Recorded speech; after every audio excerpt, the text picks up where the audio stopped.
bilisumaan gaariidha yaa obboleeyyan kaayirriba.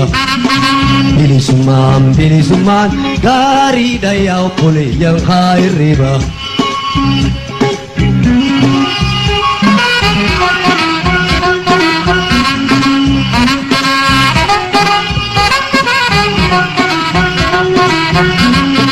خلين قبادة خلين بلبل خلين قبادة خلين بلبل خلين قبادة خلين بلبل خلين هكوتي سادو خلين قبادة خلين بلبل خلين قبادة خلين بلبل خلين قبادة Yooyaa ilmaan aayyaa badka jirtan marattu nagayni keenya ka waaqaa ka oromumaa ka oneeraa madda isin haa dhaqabu waraa isinii barihee Ameerikaa fi Kanadaa akkamnuu bultan nagayaannuu bultanii fayyaanuu bultanii isiniin jenna akkanumattilee warri isiniif guyyaa warri Awurooppaa Oromiyaa fi biyya Arabaa jirtan waaree gaarii isinii hawwaayna. Yooyaa ilmaan aayyaa arra guyyaa injifannooti dhihaadha ilmaan aayyaa kokoflaa gammada malee hin gadina tokkummaan keenya haa lalisu. Oromiyaan akkamitti bulte maal keessa oolte kotte duudaa fi Abiy Ahmed eessaan walgayan dirmannaan hoongee ummata Booranaa maalirra ga'ee jira sooreyyii Oromoo fi ilmaan Oromoo maraan fi fajjeenaa tokkummaan Oromoo amma agarsiisa kun hedduu nama boonsuu fi nama jajjabeessuudha. Araari Abiy Ahmed kijibaan yeroo itti bitaquu barbaade waan dalagaa jiru hin fakkaatu. Gootiji waraana bilisummaa Oromoo shiftoota Abiy Ahmed kokkee isaanii qabuun dhiisiisa jira. Oromoo yeroo kam gaala ajaa'ibaati mee gurra isanii bubbuufnaa nuti immoo teessoo boruu wanni Abiy irraa eeggannu maali wooma lama takka akka obbo Shimalliisitti taammaanyii siitaanii si agalaggalu akka nu hidhetti hidhu isaanii uummata isaanis biyyoota akka keessa jirra bokkam ebergaa diktaatarummaa tana keessallee adaalaa uummadha jechuudha walii galla waan akkam jetta lakki hoggaa Oromoo duutu isaas duuma qaban jechuudha bara hagama isaanii sun dubbannu bannuti waan nama ajaa'ibsu keessa obbo Shimallis Abdiisaadhaa jaalaluma keetiin beetee dhama'ee jaalaloo keetiin dhamee dhukkee irraa haasuu jira malee nuti haga kottee duudaa sanillee waa sin arrabsinu haga kottee duudaa sanillee hokkoran goonu haga isaanillee qawween qabnu nu miskiinaa beekan uummanni Oromoodha bilaash walitti nu beetee nutti cubbuu hojjettan malee kottee duudaa haa tasgabbeessuu qabanii jechuudha yoo kana goone maal sii godhan waliin wal nama akkam kanaafuu obbo Shimallis Abdiisaadhaa badhaasuu qabdi isaan durattu moodela gootee jechuudha. Moodela gootee. Kunoo yoo akkatti biyya bulchan barbaadan obbo Shimallis Abdiisaarraa laalladhaa jettee badhaasuu qabdan malee obboleessa kee isaan duratti hin cabsin yaaddeera. Gurbaan kun nu miidhee jechuudha nuti uummata Oromoo miidhee. Malee si miine. Duba waa lama dhabnaa jechuudha. Hidhamnee ajjeefamneeti khanu ajjeese walumaan nu salphiftaa jechuudha. At least khanu ajjeese kana galatoonfadhu adeero. Siyaasaa yoo sii galte jechuudha. Nu khaduunee akkana siin jaabar. Adawwii teetii jalatti obboleessa kee hin cabsin. Isaanis kana hojjechuu qaban, hoggaa kan bu'uu qaban.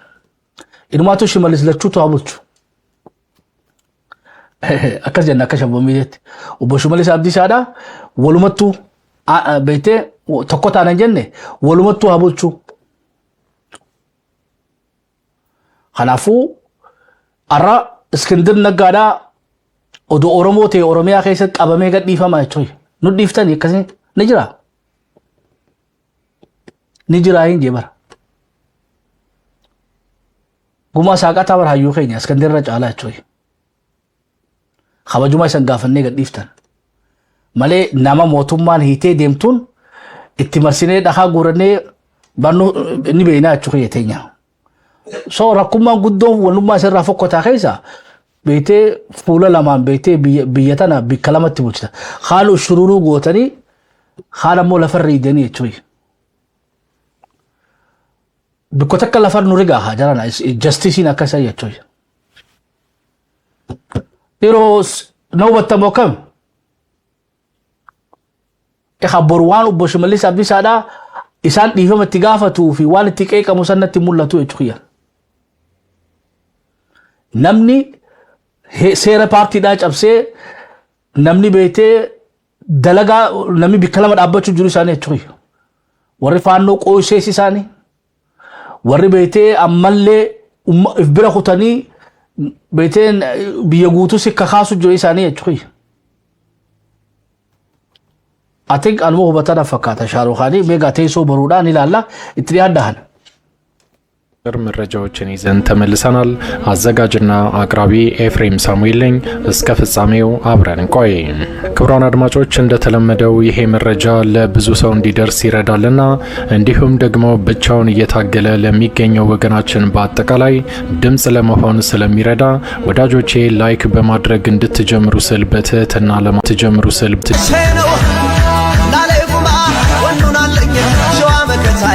ውድ ኢትዮጵያውያን አሁን ይዤላችሁ የቀረብኩት መረጃ አጫጭር መረጃዎች ናቸው።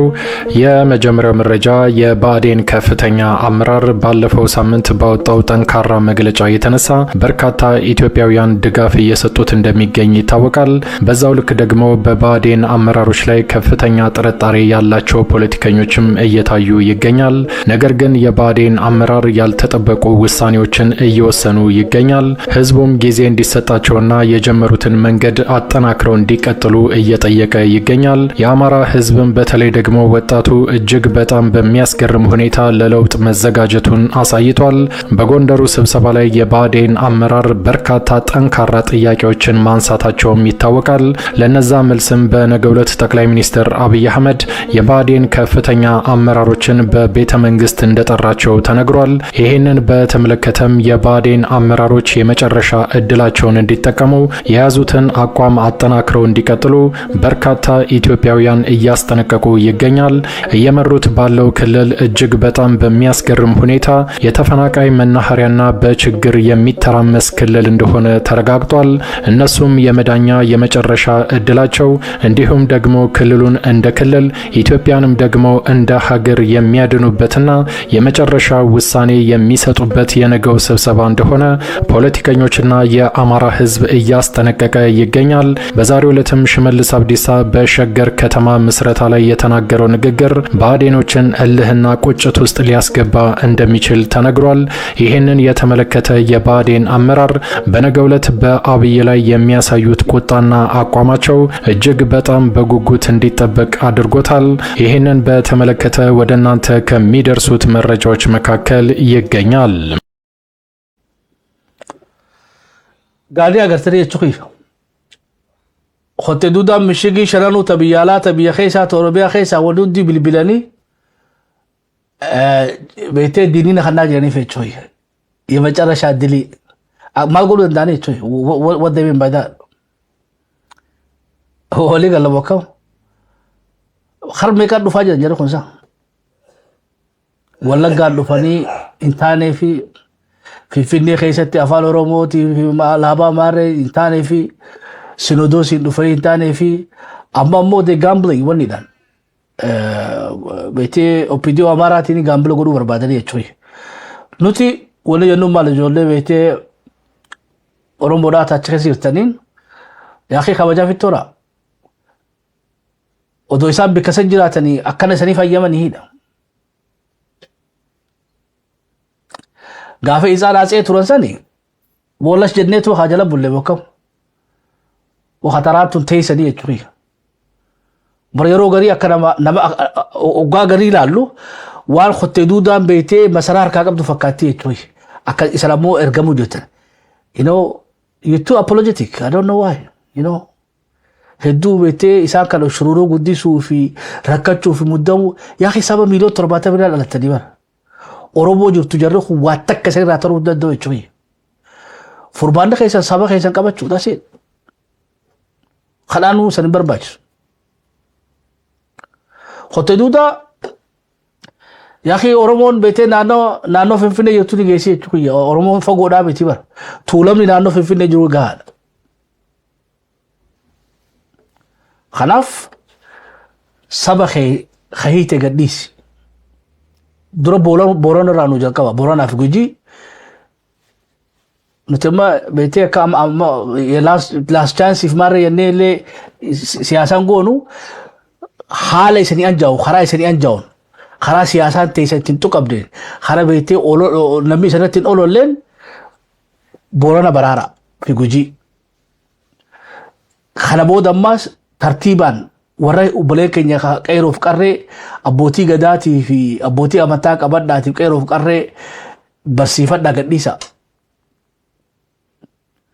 Hoggoloota adda bilisummaa Oromoo hoggoloota KFO'dhaa miseensota isaanii gadhiisa. Waan balleessitan takka takka beektanii tolfataa deema. Hundi karaa isanii isaa qachuun waraana bilisummaa Oromoo hojii isanii haasa'uudhaaf.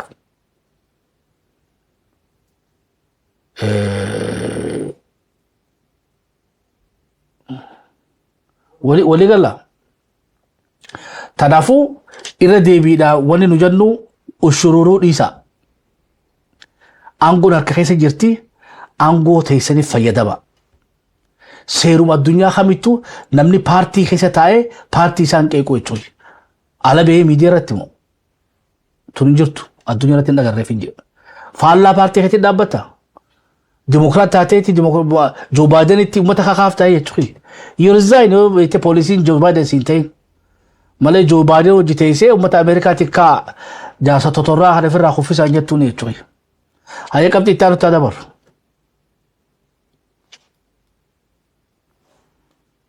እስኪ እንዴት ነህ? አይበገሬም የዓለም ብቻ ሳይሆን መንፈሳዊ መሪያችን ዘመዴ እንደምን አመሸህ?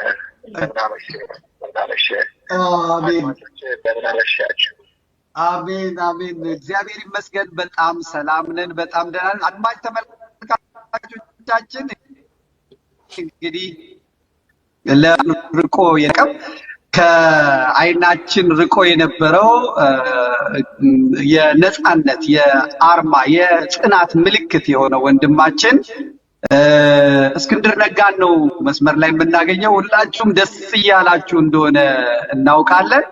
አላቆየውም፣ ድካም ላይ ነው። ሰሞኑን ሰፊ ዝግጅት ይኖረናል። የልባችን እንጫወታለን አይደለ? ነጭ ነጯን አየ ፖሊስ ቤቴ ጉራጌ ቤቴ ሀረሪ ደለተ خالص ጉራጉ ማበር خالص አማሩን ማንቀቡ እስክንድር ነጋ ወሪኑ ደራሩ ጅሩ በከዳ ወረኑ ከይሰ ደለተ we should have a policy for that too. Hote duda kana be ho qaban namnu man ibidanu rashidu jiru waranu kaysa darate ho gondari fi gojamira dufe nama mulatu dagarre jechuudha. Harka dhibbarraa 90 diinni namnummaan beekan nu jira.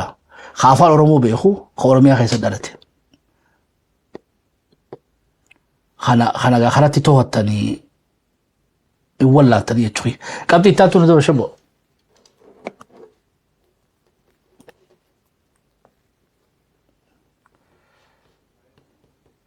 Warreen waan biraa hubachuu qabdan nutima pipi bikatti qaynuuf wanni ni qabna. Amma waa'ee Boorana irratti waa'ee Beela irratti hin siyaasessinu barkana himne yoo sii galuu baatte kaadeero rabbi sii haa galchuu jechuudha. Ati qabsoo si fakkaata amma nuti ammoo lubbuu namaa baraaruu saniitu ammoo itti qabsoodha jechuudha yeroo ammaa tana keessatti. Taanoo itti jirra. Waraana si ol gargaaraa jirra. Si ol beektee cinaa dhaabbataa jirra. Kanaafuu خاسر برئيستيساني كيغني خيسان بكن قبو چوي سمافين غلينا ديرو ربي سي اغلچو يو سينغلين ربي سي اغلچو كسوتي برخوتا چوي هاي قبتي تانت تادبرو وني غدون فينتر ولينغالي جن قرر ولينغالي جن ابي يفخت دوداني غانا عجائبات ديما جرا وشل لاب غابرو ربين سبات خنّي في جولة تجافان ولي قلته علاقة قلتو أبدي قدّا قبنا الرخاء خوتي دودا لو قالوا فتي لبرا لبتي أورمو خمو دبرسيني خوتي دودا رفلا نو يتشوي خنا سياسة جون يتشوي نو جلا خينيا jallaa keenya jechuudha. Akkatti haasawnu qabna. Oggaa diinii dhufe immoo oggaa hamma diinii beektee dooyaa teenya keessa dhaabbatu hamma diina qe'ee teenya keessa ariinu waliin nyaannu jechuudha. Yoo isaan wallaalan nuti beekuu qabna. Eega isaan ariinan waliin dachaana. Tana beekuu qabna. Aaqilli waraana bilisummaa Oromoo jabeeffatee qabatee ABO fi KFO jabeeffatee PP gorfate. PP Oromiyaadha. Kanaatu dalagaa jira deero. Namni siyaasaa beeku kanaa jechuudha. Siyaasaan duudaan ta'isan ooftan tuni amata 50 uummata Oromoodhaa waa takkattuu hin baafne jechuudha. Oromoo wanni isiin barbaachisu jibbaa miti jabaachuu. Garaagarummaa guddaa jidduu jira jechuudha. Jibbaa fi jabaachuu waan adda addaati. Jabaachuu bara ifuma itti tarteen godhuu jirta jechuudha. Akka nama fi beektee masaajiif godhuudhaati. Jabeenyi immoo dalaga feetii jechuudha. That's what we doing.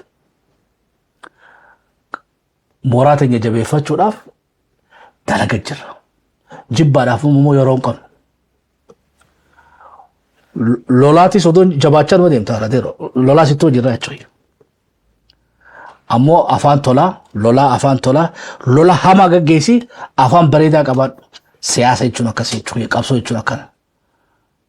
Malee abaarsoo fi arrabsoon teessan beektee Haacaaluun harkaa nyaachiftee malee waa takka illee waan nu tarteen qabdu. Arrabsoo fi abaarsoon teessan Haacaaluu nyaachifte. That's all. Nuti sanirraa baranne bira kunne amma. Nuti lola hamaa gaggeessaati afaan tolaa jirraadha. Yoo kasii galtu taate jechuudha. Irra nu kaadeero. የሰላምታችን በያላችሁበት ድረስ የተወደዳችሁ ሸገር ሳይንስ ቤተሰቦች እንዴት ናችሁ? ዕለት ነው ተጀመረ። በቅድሚያም አበይት ነጥቦች። ቴዲ አፍሮ ቴዎድሮስ ካሳሁን በአቋራጭ ቀድሟቸዋል። 4 ኪሎን ያስደነገጠው ዘመቻም ቴዲ አፍሮን ተቀላቅሎታል። ጠቅላይ ሚኒስትር አብይ ደጋፊዎች ቀስ በቀስ እየተንሸራተቱ መጥፋት ጀምረዋል። ሌላኛው የአብይ ደጋፊ በቀኝ ብለው መቀንጠሳቸው ታውቋል። እስክንድር ተፈቷል። ነገር ግን የመጨረሻ ዓላማው ምንድነው? የብዙዎች ጥያቄ ሆኗል።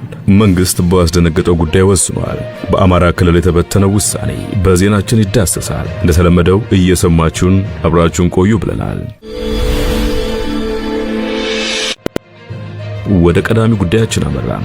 ቴዲ አፍሮ ቴዎድሮስ ካሳሁን በአቋራጭ ቀድሟቸዋል። 4 ኪሎን ያስደነገጠው ዘመቻ ቴዲ አፍሮ ተቀላቅሎታል። የኦሮሚያ ክልል የቦረናው ድርቅ ብዙዎችን አስደንግጦ አንዳንዶችን በጀመሩት የግል እንቅስቃሴ እርዳታ ማሰባሰብ ዘመቻ እየተካሄደ ይገኛል። የክልሉ መንግስት ትናንት በሰጠው መግለጫ በድርቅ ምክንያት አንድም ህይወት አልጠፋም ያለ ሲሆን ዜጎች ተራቡ በሚል የሚነዛው ወሬ በእኛ በኩል ተቀባይነት የለውም ሲል አክሏል። ከዚህ ውጪ ክልሉ እርዳታ ያስፈልገዋል፣ ነገር ግን በኃላፊነት በተጠያቂነት ለህዝቡ ተደራሽ እንዲሆን በፕሬዝዳንት ጽሕፈት ቤት በኩል መርዳት ይቻላል ብለዋል። ነገር ግን በግለሰብ ደረጃ በሚካሄደው የእርዳታ ማሰባሰብ ዘመቻ ብዙዎች ገንዘብ እየለገሱ ሲሆን ከነዚህ መካከል አንዱ ቴዎድሮስ ካሳሁን ቴዲ አፍሮ ተገኝቷል። ድምፃዊ ቴዎድሮስ ካሳሁን ቴዲ አፍሮ ለዘንድሮ የአድዋ ድል በዓል መታሰቢያ ለቦረና ወገኖች አስቸኳይ ድጋፍ የሚውል 1 ሚሊዮን ብር መለገሱን ሰምተናል። አድዋ 127 ለቦረና በሚል መሪ ሐሳብ ጉዞ አድዋ ከኢትዮጵያ ቀይ መስቀል ማህበር ጋር በመሆን በድርቅ ሳቢያ ለችግር ለተጋለጠው የቦረና ህዝብ በአስቸኳይ ድጋፍ እንዲያደርግ ጥሪ መቅረቡ ይታወሳል። ይህንንም ተከትሎ ድምፃዊ ቴዎድሮስ ካሳሁን ቴዲ አፍሮ ለዚህ ዘመቻ የመጀመሪያውን 1 ሚሊዮን ብር በመለገስ ፈርቀዳጅ መሆኑ ታውቋል። ለ5 ተከታታይ ዓመታት በድርቅ የተመታው የቦረና አካባቢ በመቶ ሺህ የሚቆጠሩ ሰዎችን ለከፋ ረሃብ አጋልጧል። አላፉ ኢሳን ሲያሰስፈቹ ጀሪ ቴዲ አፍሮዳን ኑ ያዴቲ ሚቲ አሞ ሚሊዮን ተካሉሳ ታንክ ዩ አቻችሞ ኢፊን ገይሲን አካውንቲ ሽመልስ አብዲሳ አማ አካውንቲ ፈይስ ያቤ ቤት ነቃ ቆጥ ዱዳን ተርቲብ ወቀብሲ ፈዳ ጆለተኝ ባራጊና ሊበታችተኒ የቹይ አከለማ ሉኩ መታ ራብሮት ጓ ቆጥ ዱዳ ጋር ተበቸተ በተቹዲሳ ሰባተ ቀባዳ የቹይ በር በከቴ ሰንሰል ወዶቴኝ ነው ተዋሜ ቀደለይና የቹይ ከናፉ አንጉር ከከሰን ጅርቲ ከፕሮቶኮል ኢሳኒ ሰከዱ ሰንዴ ቢሳፌ ቹይ የጋ ጋፋይለ ስላሴ ዴቡ ወርባደታቴ አካይለ ስላሴ ሱጁድ ሰሪት አብይ አህመድ ፊ ሽመልስ አብዲሳ ፊ ፈይስ ያቤ አቲፍ ሆቴዱ ዳውን ዲኑ ሰላቱ ቀበል ተይሶ ቦሩቱ ኦዶ ከሲቲ ሱጁድ ነው ሊነቅኔ ቹይ አስላ ከሲን ጎደ በከኸታየ የድሮ ስርዓት አይደለም የምትፈልጉታ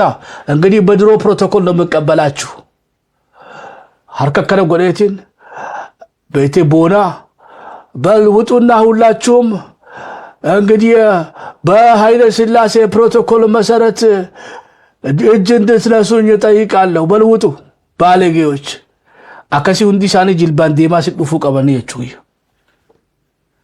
ሆፊያ ፍራ ለፈኻኒ ሁንዲ ሳኒቱ ዴና ከሲት ይዱበት። እሺ አሁን እንግዲህ ምንድነው ችግራችሁ? ደሞዝ አላነሰባችሁ? ሙስናም እንግዲህ ያው እየዋኛችሁ ነው። በቢሊየን ዶላር ሰብስባችሁ ከዚህ በላይ አሁን ጠቅላይ ሚኒስትር አብይ አህመድ ምን እንዲያደርግላችሁ ነው የፈለጋችሁት እንዴ? እስቲ እኔ እናንተን ያስከፋውበት ምክንያቱ ምንድነው?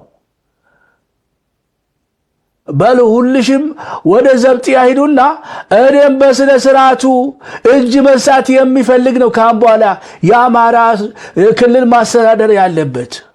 እናንተ ጠግባችኋል፣ ባለጌም ናችሁ። ደግሞ እንግዲህ ስነ ስርዓት ያላቸው እጅ መንሳት የሚያውቁ የሀገሪቷን ጠቅላይ ሚኒስትር ሲያዩ ጸጥረጥ ብለው እንዲህ እንግዲህ እጅ የሚነሱትን ሰብስቤ በዛ ሀገሪቷን ማስተዳድረው። በሉ ውጡ ጡሩግ በሉ ዱምቴ ቹየ ስላለ ከስዋን ወደ ፊጣው ዱቢ ሁሊ ኻችታው ልክት ዴቢያ ቹይ ኤበር ኻናማ ኻና ዱረድ አበን ደደም ነበር ቦደሪ ጀረና ስርኒ ከለይሳ ሰንጋሪ ሚትቦኑ ራዲ ሳይን ዲደን ሞከም ያኺ ኻ አጼ ሰንታኔቱማ ቤቴ ሃኑ ሰላተኒ ማራር ተረከተኒ የቹይ ሃኑ ሰላተኒ ኤገርቢ ገቲን ጎደነ ሃኑ ጎጎደተኒ ጀረና خلافو لكو متا مرنتاتني بتچنا بوناتا اخي خرسي تيسن اللي تنامي برام خرسي ابي رتايتو دي خرسي بيتي يچوي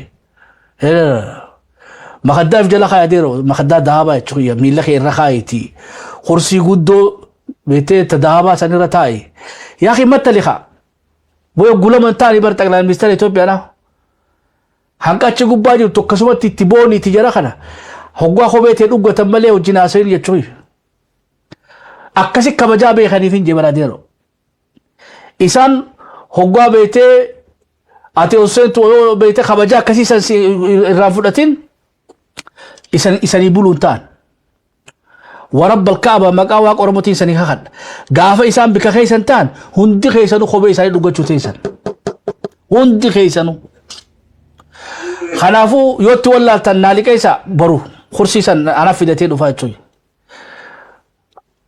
ታየት ኢንቲማ ሰንንጀባ ሆቤት የፈረቀቲ ዱበተዱ አንተ የግራውን አንተ የቀኝ አንተ የግራ ሐክማና ከለ ጃበን ዱበተኒ በዱበቱ ሚሉማና ከለ መልስትሮ ተከኑቲ ሚለት ተከነቾይ ዮናን ዱጎንንተው ሐከም ማለባይሳ ነው ጃሳ አጼና ናሞከም አጼ ተወፈረኒሚ አጼና ናሃ አጹ መሰንተው ማደደብደን ጀራን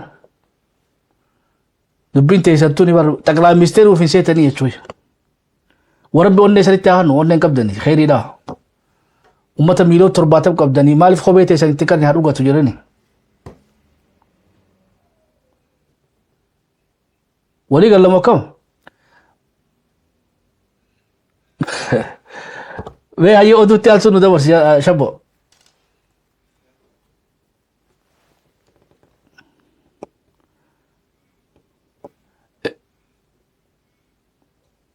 ወደ አዲስ አበባ እንዳንገባ መንገድ እየተዘጋብን እስከ መቼ ነው በዚህ ሁኔታ የምንቀጥለው? የፌደራሉ መንግስት ሆን ብሎ አድሎ በመፈጸም አማራ እንዲዳከም አድርጓል። ይሄንን ማድረጉን ደግሞ በተጨባጭ አረጋግጠናል።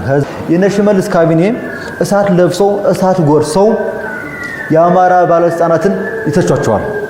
ትችታቸው ምንድነው ሊሆን ይችላል? አዲስ አበባን እኛ አርባን ፖለቲክስን አልናቅነውም። አርባን ፖለቲክስ ዋጋ ስለምንሰጠው ነው 500,000 የኦሮሚያ ወጣቶችን አምጥተን አዲስ አበባ ላይ ያሰፈርነው። ምንጃር ሸንኮራ ላይ ኦነግ ገብቶ ጥቃት ሊፈጽም ሲል ወይም ሲፈጽም በነበረበት ሰዓት የአካባቢ ወጣቶች ተደራጅተው አጸፋዊ ምላሽ ሰጡትና አይቀጡ ቅጣት ቀጥተው ከህዝቡ ጥያቄና ከህዝቡ ፍላጎት ይልቅ የነዚህ ሰዎች ግጭት ለሀገር መፍረስ አደጋ እንደሆነ አድርገው ያቀርቡታል።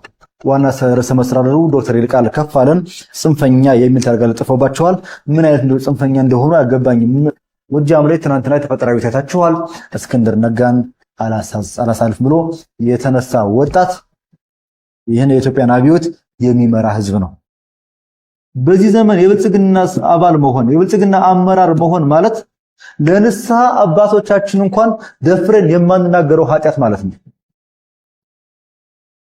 በዚህ ልክ ነው ይሄ ስርዓት የወደቀው የተጠፋው።